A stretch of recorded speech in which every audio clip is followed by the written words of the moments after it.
Woven into his story, our family's prophetic history with Phoenix, Arizona.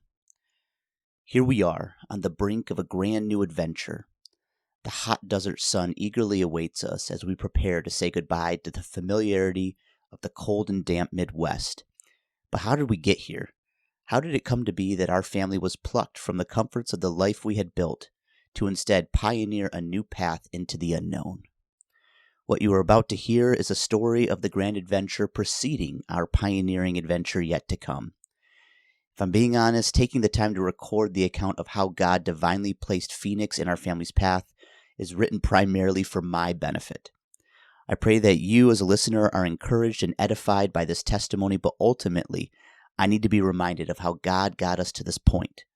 Like the Israelites who crossed the Jordan River on dry ground, I too need memorial stones to remind me of the miracles God has done to bring our family to this pivotal transition. Our journey of arriving at where we are now has been unique to say the least. God's unconventional yet profound wisdom has eclipsed every normal way of pursuing a new location to move to. But why should I expect anything less? This is the same God who devoured a nation with plagues, parted a sea, led as a cloud by day and a fire by night, provided an unknown food source, brought forth water from a rock, and stopped the flow of a river, all so his people could relocate to the place he desired them to be. So after considering the history of Israel making its way to the Promised Land, is our story really all that strange? A childhood memory. My history with Arizona began during spring break in the early 2000s. My family was heading south for a short reprieve from the frigid temperatures of northern Michigan. It wasn't uncommon for us to take a family vacation over spring break, yet this trip stood out to me. Maybe it was the unfamiliar red-colored earth, the mountains, the hiking excursions with my dad scaling terrain well off the beaten path, or the time when I scared my mom half to death by climbing over the railing to get a better view of the Grand Canyon. Regardless, as I look back on our family vacations growing up, this trip to Arizona was among the best I could remember. This begs the question, was God already drawing me? A warm place for sabbatical. Fast forward about 20 years and I found myself with a much different viewpoint. No longer was I the pimple-faced youngster pushing his limits in the great outdoors. At this stage of life, I had settled into a more mature persona. The husband to my beautiful wife Sarah and the father of 3 exceptional children. Yet again, I felt a beckoning to consider Arizona. After being in ministry for nearly 5 years, Sarah and I sensed the need for a sabbatical. We were ready to rest and reset for all God had in store for our next season of life. We considered taking our leave in December, and out of all the warm places available, the Lord placed Arizona on our hearts. After much consideration, nothing came of our desires. It turns out Arizona is a fairly expensive place to visit, especially in the winter. We even went so far as to send letters to churches asking for a place to stay for a month, but alas, nothing came of it. Though the trip was never actualized, I don't find it a mere coincidence that the Grand Canyon State was beginning to spark intrigue in our hearts. A season of liminality. Often I find the Lord stirs vision with a length of time before its actualization. The following season of our prophetic journey was one of the most challenging. Though the tension we experienced was brutal, we did get to learn a fancy new word to describe what we were feeling. This word was shared with Sarah and me while on a Zoom call with a church planter exploring a new decentralized way of doing church. The term fit our season perfectly. Liminality. In his article, What is Liminality and Why Does Your Story Need It?, Joe Bunting defines liminality in terms of characters in a fictional story. Liminality is the in-between moments, the space between an inciting incident in a story and the protagonist's resolution. It is often a period of discomfort, of waiting, and of transformation. Your character's old habits, beliefs, and even personal identity disintegrates. He or she has the chance to become something completely new. Yup, that was us. We knew God was doing a new thing in our lives. He had been disintegrating our old identity in many ways and had been opening new possibilities of what it meant to thrive in His kingdom. One of the primary ways we noticed Him taking us through a divine transition was regarding our understanding of the church. Though we appreciated how God had used much of the traditional church structure to grow and guide us up to that point, we sensed something new was on the horizon. He was doing a new thing, and we wanted to be part of it. Though we were aware of the looming season of transition, we remained in the dark regarding how this shift would affect us. So we waited. I wish I could say patiently, but truthfully, our patience was regularly tested. Yet as we struggled to dwell in this place of in-between, God was on the move. An unexpected shift. Those who know me know how little I pay attention to the news. In fact, it is sometimes embarrassing when people bring up a significant global event, and all I can do is nod as I try to fake knowing what in the world they're talking about. So it came as a great surprise to me and my wife when all of a sudden my eyes were glued to the news stories about Russia's invasion of Ukraine. My heart was caught up in the suffering I saw and the velocity at which people's lives were being uprooted. One night, as I sat on the couch watching another news story, I leaned over to Sarah and said something along the lines of, "I think I'm supposed to help with this somehow."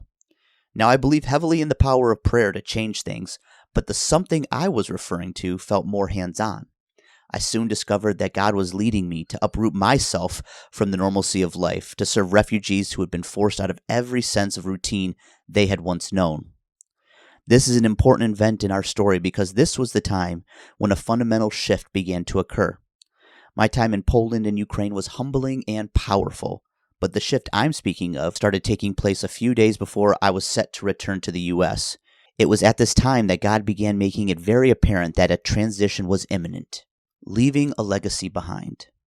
Though it still wasn't clear precisely what God was calling us to pursue, it became obvious what He was asking us to leave. The baby that a core group of us had given birth to over 5 years ago was meant to be put on the altar before the Lord. Sarah and I, of course with the help of so many brothers and sisters in the Lord, had given much of our lives to establish a house of prayer in the Illinois Valley. It was a beautiful work filled with joy, pain, excitement, sorrow, and every other emotion that comes with leading a ministry. Regularly, I would come home for lunch and Sarah would ask how my morning was. 9 times out of 10, I would respond with something like, "Great, I love my job," and I meant it. Directing the Illinois Valley House of Prayer was immensely rewarding and gratifying. In many ways, the role was a perfect fit for all God had called me to be and do in His kingdom. And now He was asking me to give it up. Though it felt painful to leave behind the legacy we had built, God was also gracious to give us an exhilarating anticipation for the journey ahead. This is the point where the story really gets good. Undeniable prophetic confirmations. As we pursued an honorable ending to our assignment with the House of Prayer, God began opening up a new opportunity for us. At first, it felt pretty random, but as you will soon see, there was nothing arbitrary about it. We sensed that He was beckoning us to explore this new expression of church that He had placed on our hearts a couple of years before. Since that time, we had planted 2 house churches. We experienced many joys and frustrations as we experimented with this new form of church. Well, at least new to us. We knew we were onto something, but we still sensed something was missing. Now, it wasn't the mission He was calling us to that felt random. It was the location. Once again, Arizona enters the equation, and more specifically, the city of Phoenix. The deposit that the Lord placed in Sarah and me for the city of Phoenix was undeniable. It had begun to hit both of us right around the time I was transitioning back into the U.S. from my month in Eastern Europe. It is hard to explain what happens when the Lord speaks clearly to you about something. You don't necessarily have any tangible evidence of the call, but you just know He is in it. Well, gracious as He is, He did not hang us out to dry with mere sentiment.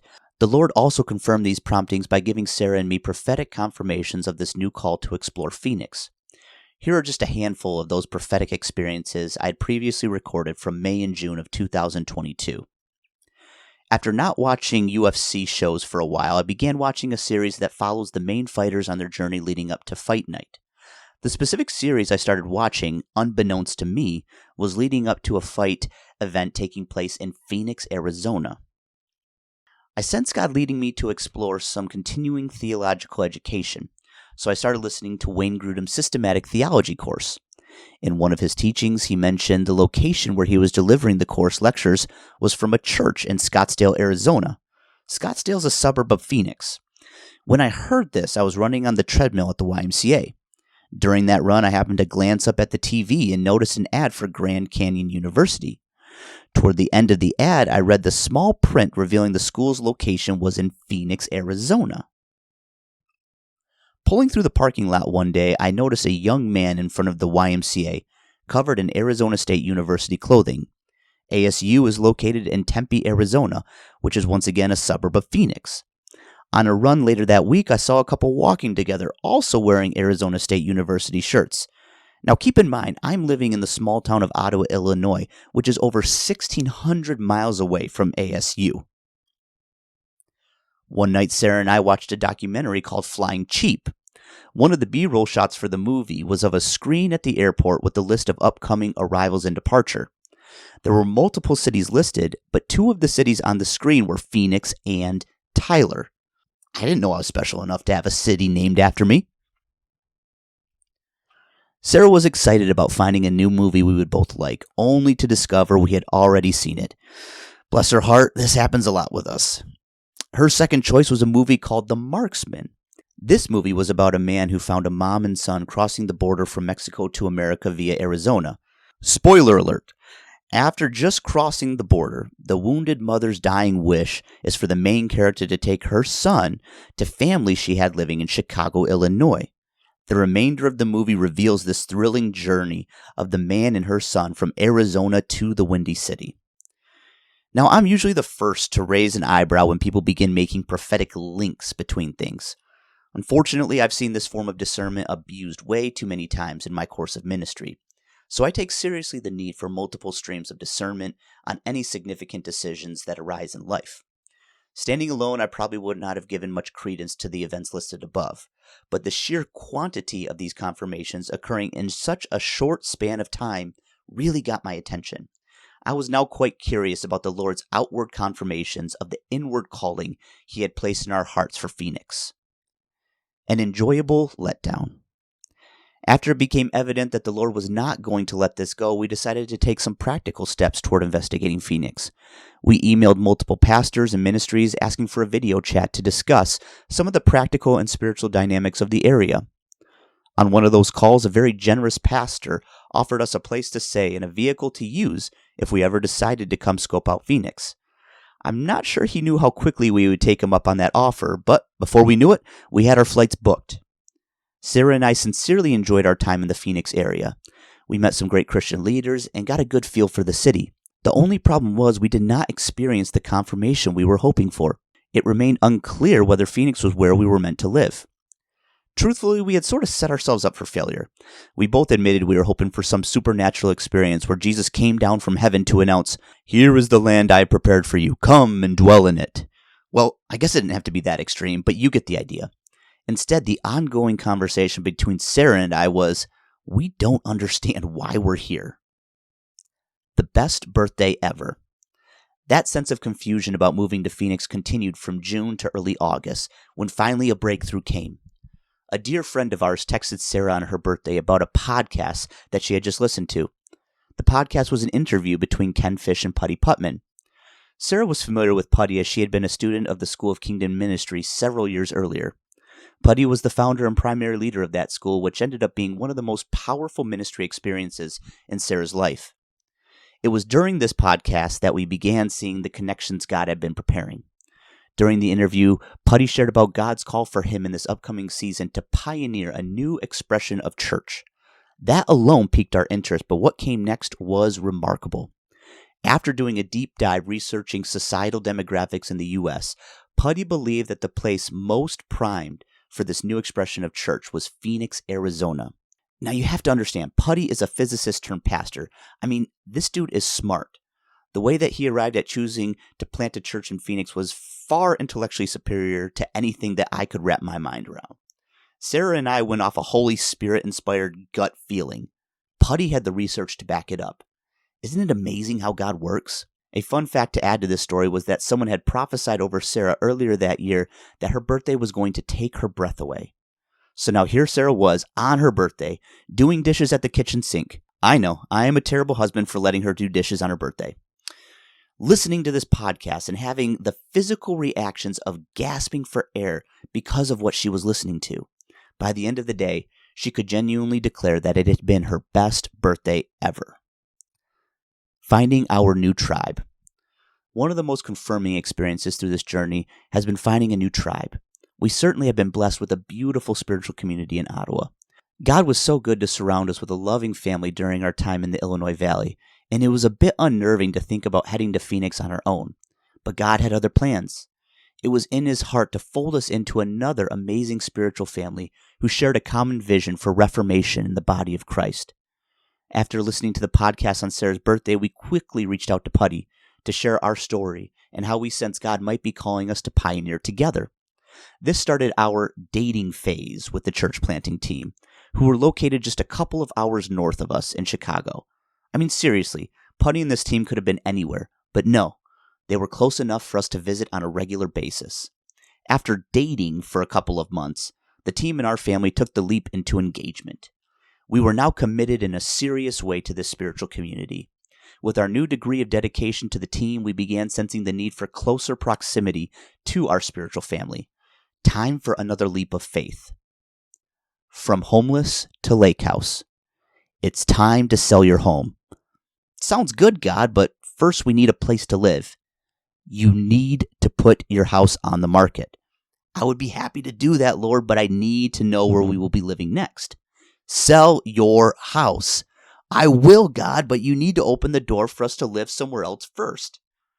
This conversation continued for a while before God made it clear that I would not be winning this argument.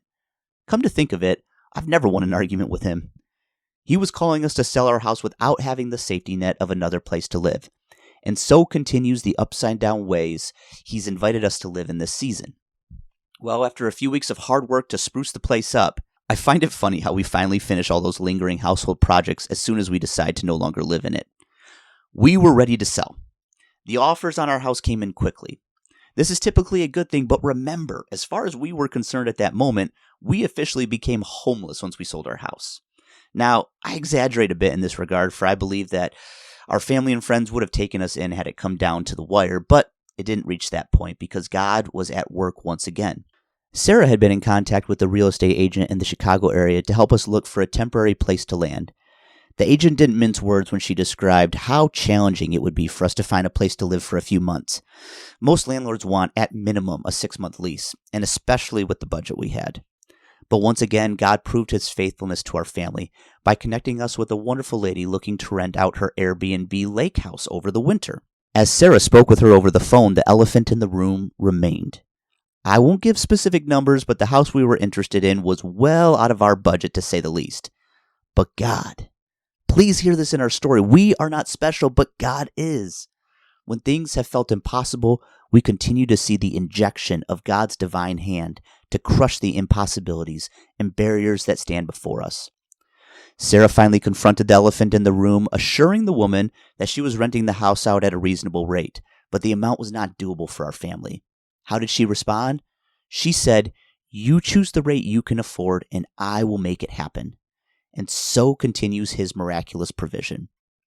Divine crosshairs. So we finally found ourselves in northern Chicago in close proximity to the team. The question now becomes, will that be the case once we move to Phoenix?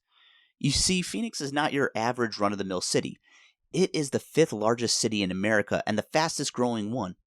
The Phoenix metro area is 14,587 square miles in total.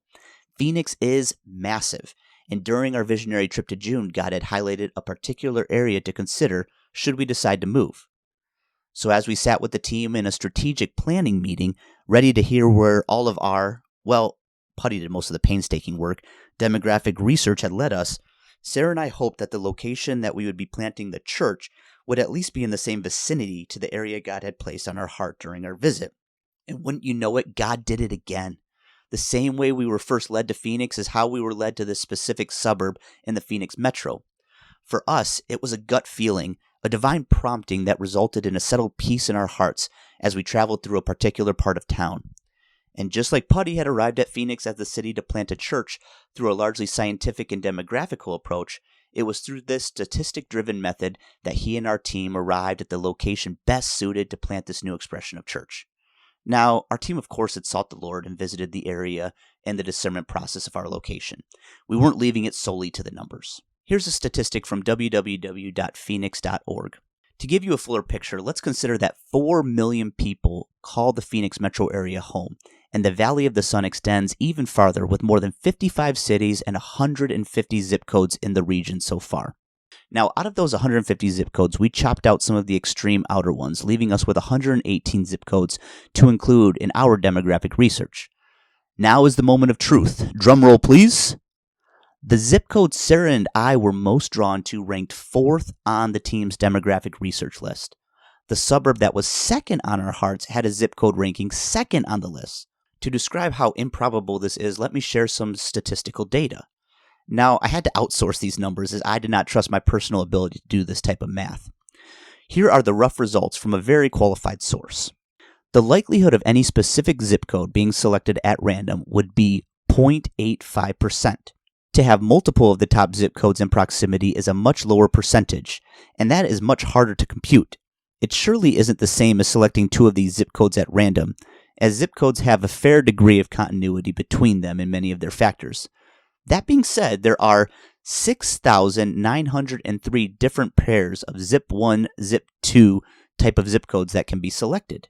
If the top 2 were randomly chosen, the odds they'd be adjacent to each other would be something like 0.1%.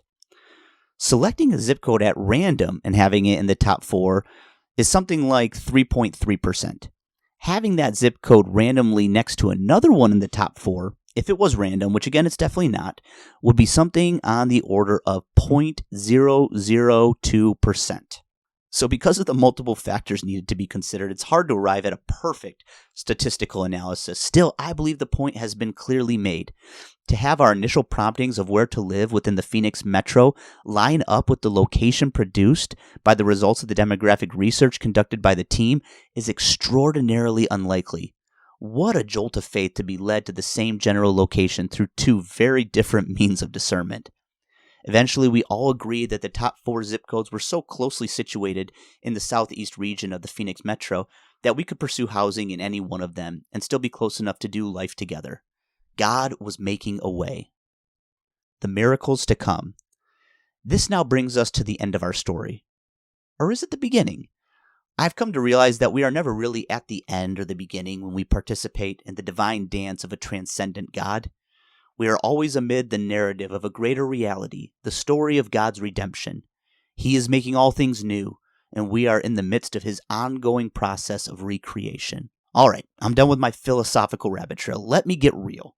As I mentioned at the start of this article, I'm writing this primarily for me. I do this because, like the giants and fortified cities that stood against Israel's journey to the Promised Land, we too have giants standing in our way of reaching Phoenix.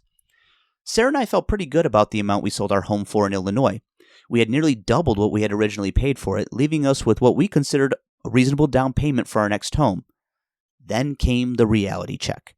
The same house we just sold in Illinois would likely cost us triple the amount in Phoenix.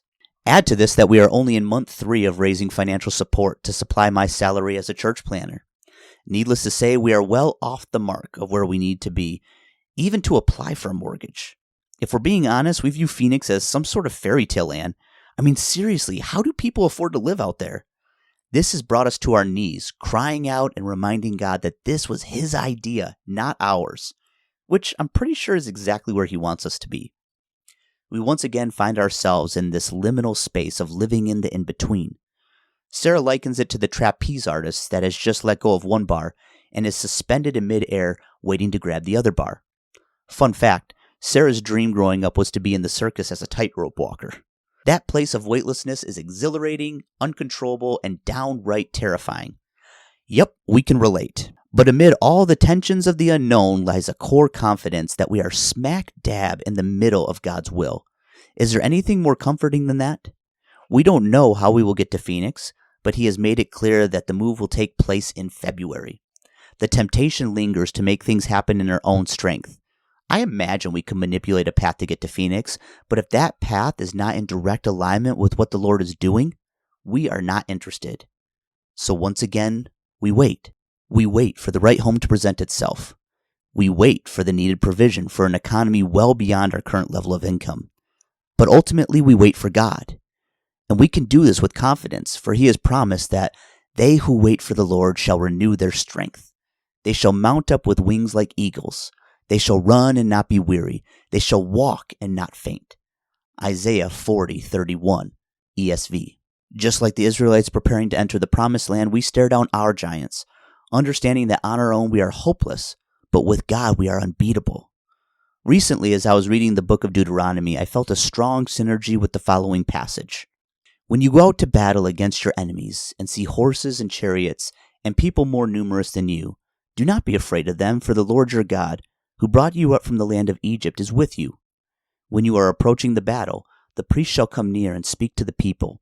He shall say to them, Hear, O Israel, you are approaching the battle against your enemies today. Do not be faint-hearted.